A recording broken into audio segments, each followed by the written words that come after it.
Hi guys! Welcome back to Rhea's Kitchen. For today's cooking video, ang gagawin naman nating recipe ay one of the most beloved Filipino classics.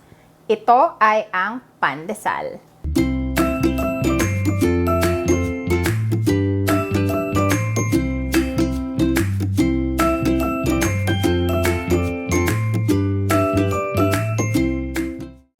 Guys, since pinost ko na na-perfect ko na ang aking pandesal recipe, super dami ang nag-message na sana daw ay i-share ko sa YouTube ang aking pandesal recipe.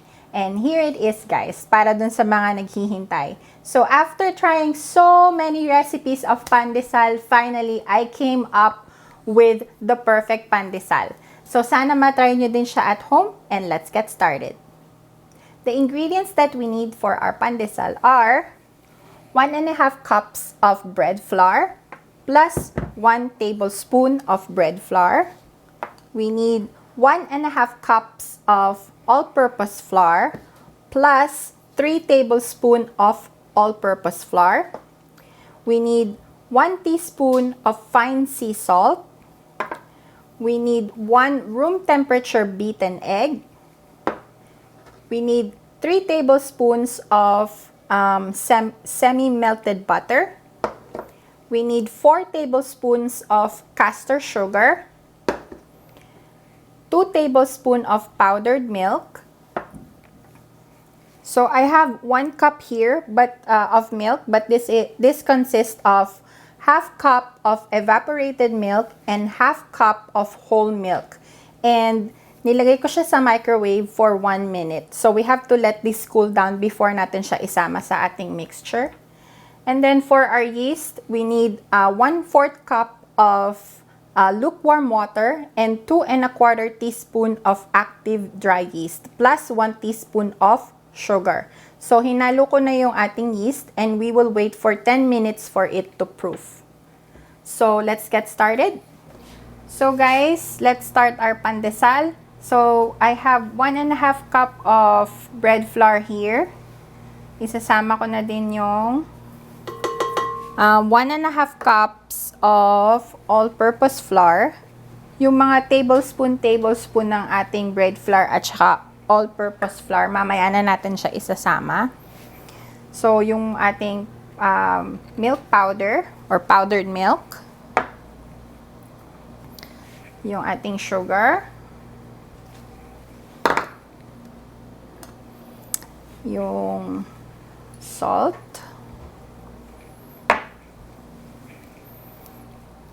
so ihahalo muna natin itong dry ingredients para mix na mix. Yan. Okay, so after nating mahalo, we can put our egg. And then, yung ating yeast. Proofed na yeast. And then, make sure yung inyong milk na evap at saka whole milk ay cool down na bago nyo siya ihalo. So, yan. And then, our butter.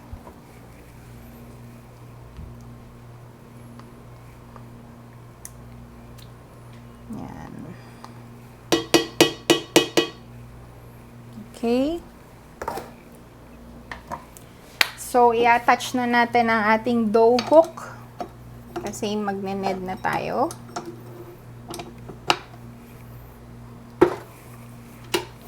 And again, for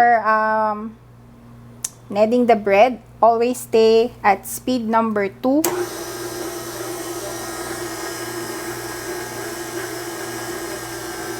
So, intayin lang natin na medyo ma-form yung ating dough. Ang first natin i-add na tablespoon is yung ating bread flour.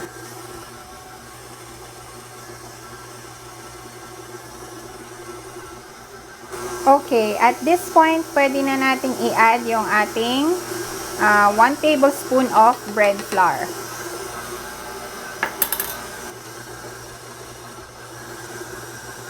Yan, medyo nagpo-form na yung ating dough. And Yung end result nga pala ng ating dough is it will be very sticky. So, if meron kayong oil or oil spray, mamaya ipapakita ko sa inyo, when you take it out your mixer, kailangan yung lagyan ng konting oil yung kamay nyo para yung dough hindi kumapit. Okay? So, we'll start adding 1 tablespoon of all-purpose flour.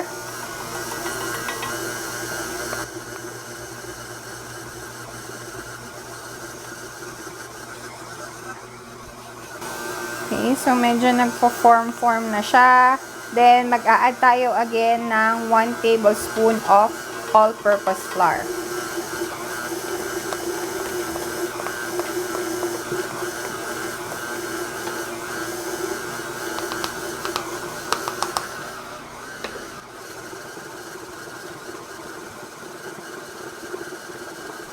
Okay, stop ko lang muna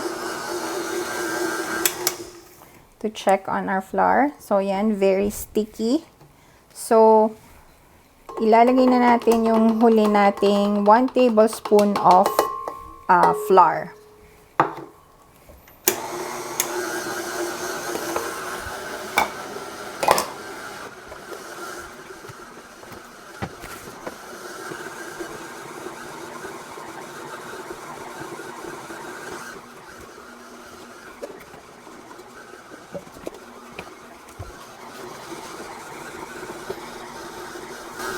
Okay, let's stop it.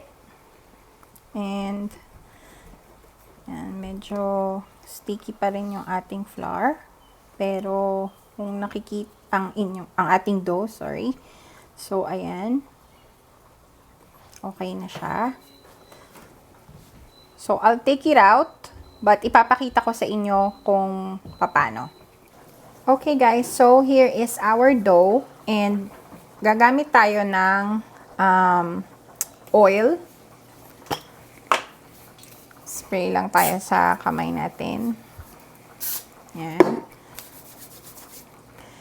Para hindi na tayo mag-a-add ng flour. Kasi pag nag-add tayo uli ng flour, titigas naman yung ating pandesal. So, we don't want that to happen. And, ito nga pala kung meron kayong scraper. Kasi super sticky yung ating dough. So, ayan. Tanggalin natin siya. And then, mag-spray lang ako dito ng konting oil sa surface. Ayan. So, parang masamasahin mo lang siya ng konting ganyan. And, papakita ko sa inyo na talagang, ayan, very smooth ang ating dough and very soft. So, sabi nila pag daw soft ang dough mo, magiging soft din ang kalalabasan ng iyong bread.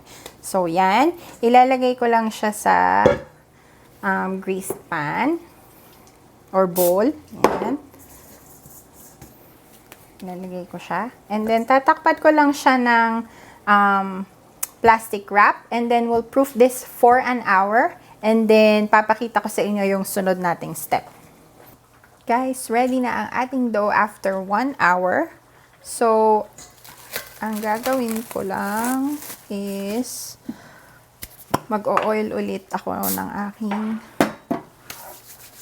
palm or kamay. And then, yan, papunch ko lang yung dough para matanggal yung air. Okay. And then, dito sa surface, lalagay ulit ako ng konting oil.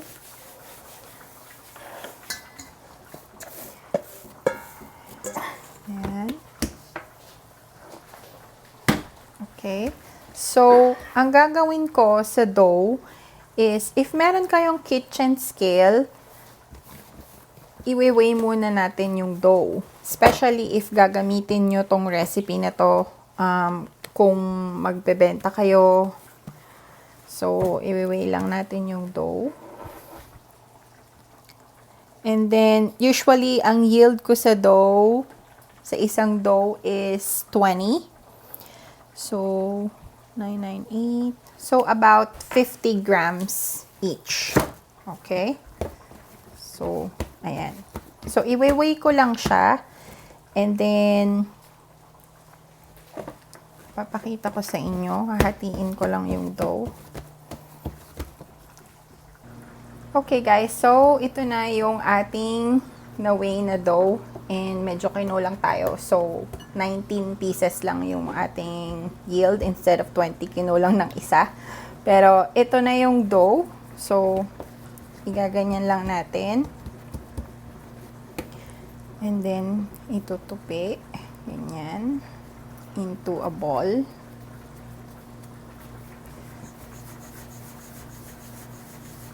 Yan, magandang exercise to sa mga nagpapapayat. So,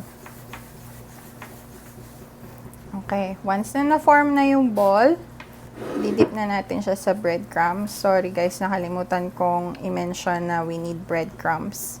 So, ayan.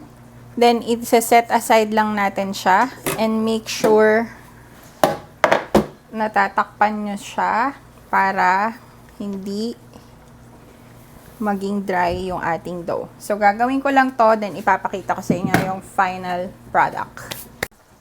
Okay guys, so ito na yung ating na-roll na mga dough pandesal. So, na-roll ko na siya sa breadcrumbs. Tapos, nilagay ko na rin siya sa pan kung saan natin siya i-bake. And then, we'll proof this for 45 minutes. Yes, 45 minutes. Wag mainip. Pero, I'm sure na ang resulta ng ating pandesal ay magiging super fluffy. And then, we'll bake this after 45 minutes. Alright guys, after 45 minutes of proofing, here is our pandesal.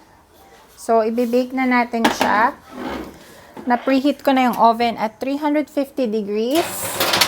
And then, we'll bake it for 18 minutes. Okay?